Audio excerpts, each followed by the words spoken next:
Many of you are heartbroken. A lot of things have broken you to pieces. Am I doing somebody here? Yes. And you have given your heart to somebody and he break it. Yes. And I was telling somebody, don't dare give me your heart. What I need is money to pay bill.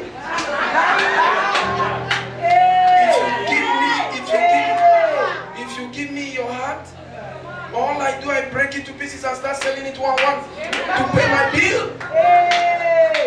Give your heart to Jesus. I talk too much here. Amen. Stop giving your heart. Stop it.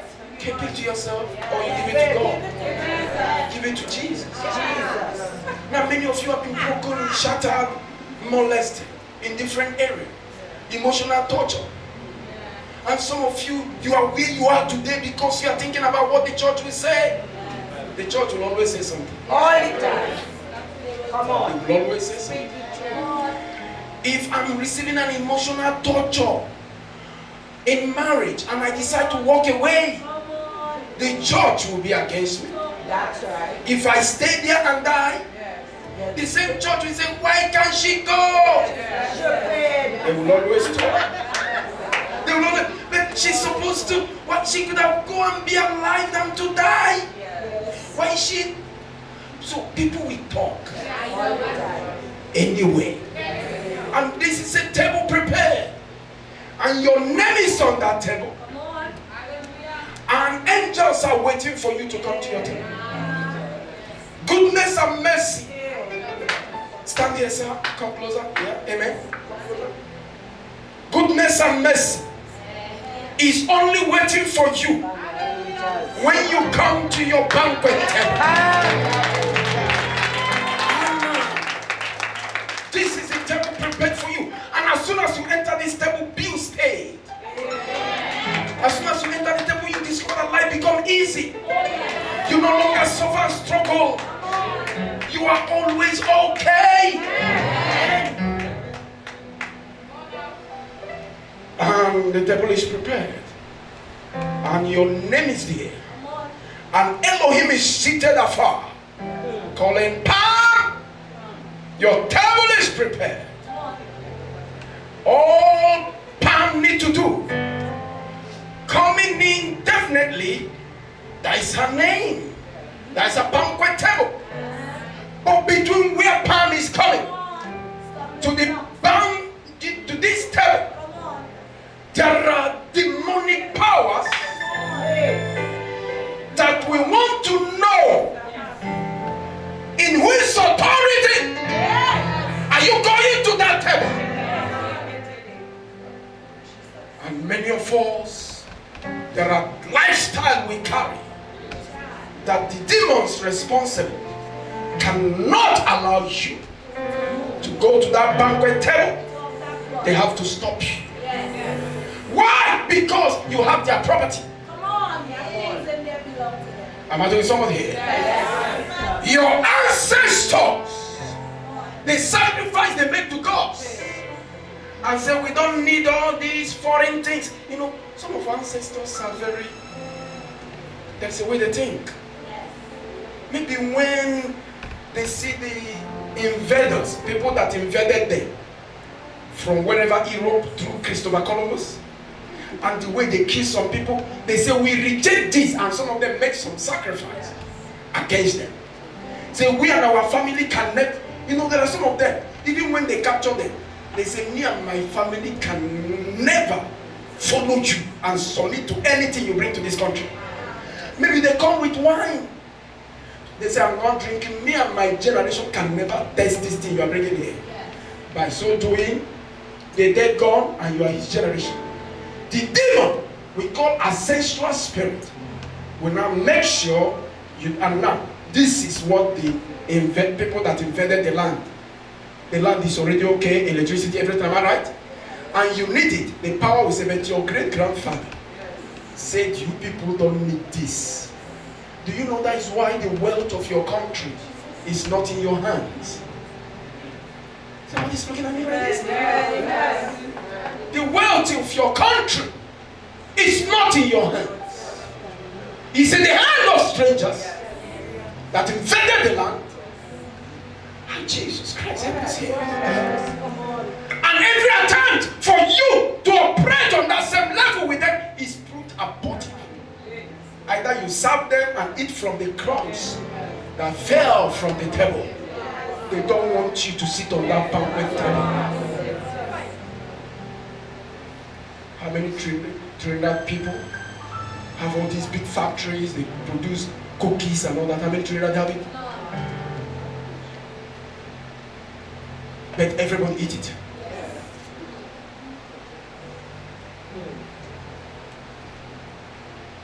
I'm telling you, there are forces altar that say you can never eat with us. Even if you like, speak like them. Change your accent to speak like them. You can't eat with them. Even if you like, be talking and shaking your head. You can't eat with them. They sit on a golf club and make decision on what happened to you. And you have no choice. Why? The altar says you can't eat there. Am I talking to somebody here now? Yes. In all your getting, get wisdom.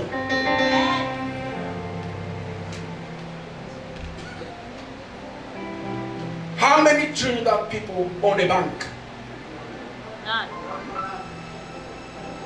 Even your credit union, is it owned by Trinidad people? No. Fine. So we can keep you as a slave forever. I don't talk like this, but I just want to open your small sense so that all of us can reason together. Take your seat, take your seat. So we can reason together. So we have to give you the amount we want to give you, and every attempt for you to get a system. God asked people that do susu last 2 years. Every attempt for you to get a system that can compete with them, they use your own product. Yes. To mash you up. Mash up. So you have, who is this guy? Get back down there. Yes. Rise too fast. No, you're rising too fast. Yes. Where is he coming from? Who is behind he? Or who is behind she? I'm talking to somebody here. Yes. Because you are trying to compete with a system that order says you cannot. Despite that the country is yours. You have your passport. Yes, it's yours. Born in Trinidad. Grow in Trinidad. Study in Trinidad. All your Trinidad. The name is on the table, but you can't eat at the table. Why? Why? Altars are standing against you. Saying that table you can't go right there.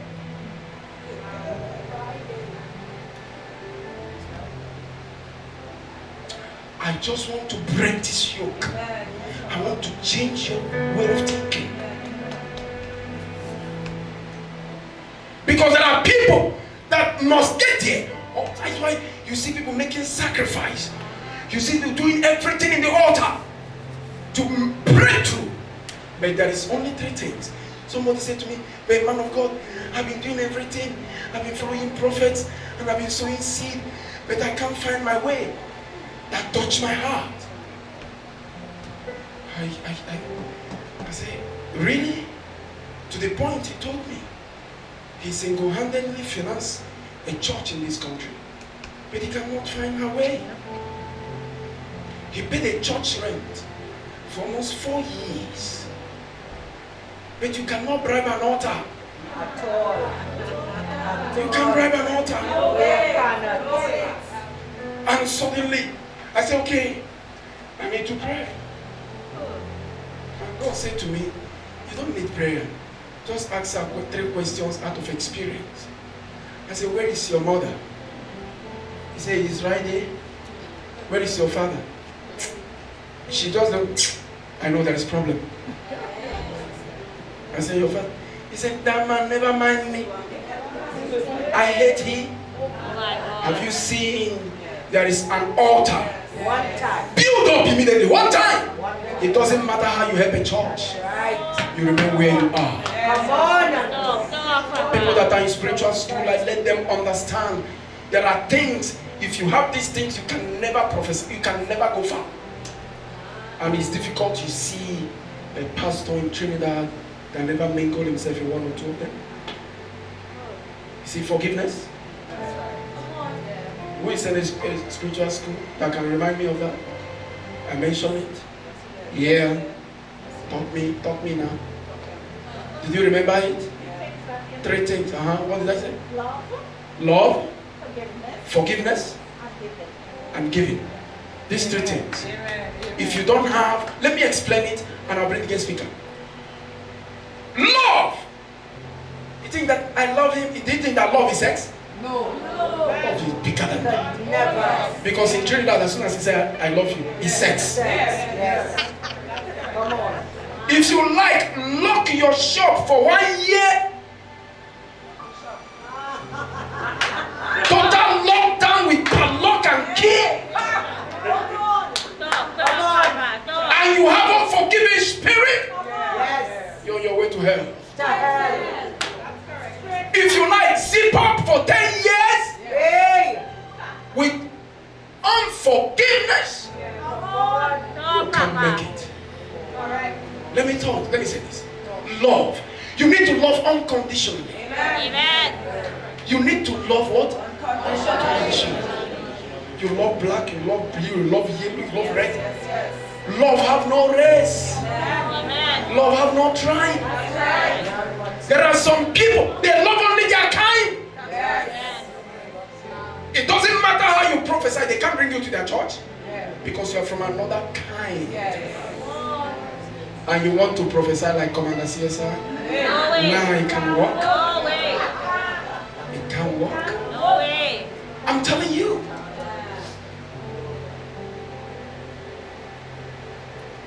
You want to do things the way it can work. You need to love unconditionally. You see, love, I'm not talking about your kind of marriage. I marry you today, I love you tomorrow, I'm divorcing you, you are the devil in my life. No. That is not what I'm talking about. Love have no boundary.